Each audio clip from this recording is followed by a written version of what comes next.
Une question que tout le monde se pose. Quelle est l'origine du sapin de Noël? Chaque année, à l'approche de décembre, un geste revient presque instinctivement. On sort un arbre, on le place au centre de la pièce, on le décore, on l'illumine.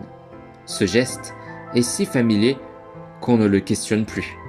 Le sapin de Noël est partout, dans les foyers croyants, chez les non-croyants, dans les vitrines, dans les places publiques, dans les souvenirs d'enfance. Mais derrière ce symbole si banal se cache une histoire longue, complexe et profondément humaine. D'où vient cette tradition? Pourquoi un arbre? Pourquoi en hiver? Et pourquoi ce symbole traverse-t-il des siècles sans disparaître?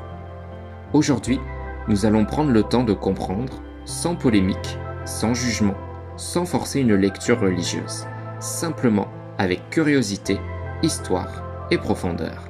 C'est parti. Bien avant le christianisme, bien avant Noël, bien avant même l'écriture, l'arbre occupait déjà une place centrale dans l'imaginaire humain. Dans presque toutes les civilisations anciennes, l'arbre symbolise la vie, la continuité, la stabilité, le lien entre le ciel et la terre. Ses racines plongent dans le sol, son tronc relie, ses branches montent vers le ciel. L'arbre devient naturellement un pont entre les mondes. Chez les peuples d'Europe du Nord, soumis à des hivers longs et sombres, une distinction importante apparaît. Les arbres qui meurent en hiver et ceux qui restent verts. Le sapin, toujours vert, devient alors un symbole puissant. La vie qui résiste au froid, la permanence malgré l'obscurité, la promesse que tout n'est pas fini. Ce n'est pas religieux au départ, c'est profondément humain. Le solstice d'hiver, autour du 21 décembre, marque un moment clé, la nuit la plus longue de l'année. Pendant des siècles, ce moment a suscité la peur, l'attente, l'espérance. Dans de nombreuses cultures, on célébrait le retour progressif de la lumière.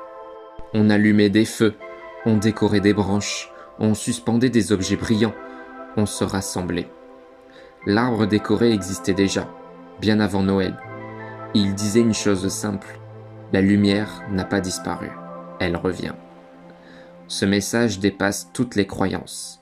Il parle à une expérience universelle, celle de traverser des périodes sombres en espérant un retour du jour. Lorsque le christianisme s'étend en Europe, il ne détruit pas toutes les traditions existantes. Souvent il les transforme, leur donne un nouveau sens. C'est ainsi que progressivement l'arbre toujours vert est intégré à la symbolique chrétienne. Au Moyen Âge, notamment en Alsace et en Allemagne, apparaissent les premiers sapins décorés liés à la fête de Noël. Dans la lecture chrétienne, le sapin toujours vert évoque la vie éternelle. Sa forme triangulaire rappelle parfois la Trinité. Sa verticalité invite à lever les yeux vers le ciel. Les décorations prennent un sens symbolique. Les bougies étaient la lumière du Christ. Les pommes représentaient l'humanité, la chute, mais aussi la promesse. L'étoile, la guidance, l'espérance, le chemin. Le sapin devient alors un support visuel pour raconter une histoire spirituelle. Avec le temps, le sapin quitte les églises et les traditions religieuses strictes. Il entre dans les foyers, il devient familial, culturel, émotionnel.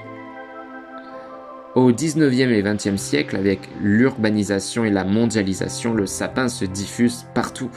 Aujourd'hui, beaucoup de gens installent un sapin sans référence religieuse, par tradition, pour l'ambiance, pour les enfants, et cela n'annule pas son sens. Au contraire, cela montre que le symbole a dépassé ses origines pour devenir universel. Pourquoi un arbre décoré continue-t-il à émouvoir? Parce qu'il parle à des besoins profonds. Le besoin de lumière dans l'obscurité, le besoin de stabilité dans l'incertitude, le besoin de se rassembler. L'arbre est silencieux. Il ne parle pas, il ne bouge pas, il attend. Dans un monde rapide et bruyant, cette présence rassure. Qu'on soit croyant ou non, l'image parle. Dans la Bible, l'arbre est omniprésent. Arbre de vie, arbre planté près d'un courant d'eau, arbre qui porte du fruit en son temps. Sans imposer de lecture, certains chrétiens voient dans le sapin un rappel de la vie offerte, une invitation à rester debout dans l'hiver, un symbole d'espérance silencieuse. Mais cette lecture reste proposée, jamais imposée. Peu de symboles réussissent encore à rassembler autant. Le sapin unit croyants et non-croyants, générations différentes, traditions et modernité. Il devient un point de rencontre, un moment d'arrêt, un espace de partage. Peut-être est-ce là son sens le plus profond aujourd'hui? Le sapin de Noël n'est ni seulement religieux, ni seulement païen. Il est humain. Il nous rappelle que la vie résiste, la lumière revient, l'hiver n'est jamais éternel, qu'on y voit un symbole spirituel ou simplement un décor chaleureux, le sapin continue de parler à chacun différemment. Merci d'avoir pris ce temps de réflexion. Merci d'avoir ralenti. Sur le rocher, nous explorons les traditions, les symboles et l'histoire, sans peur, sans polémique, avec respect et profondeur. Je vous souhaite des fêtes paisibles, lumineuses et profondément humaines. Et on se retrouve demain pour une nouvelle parole biblique.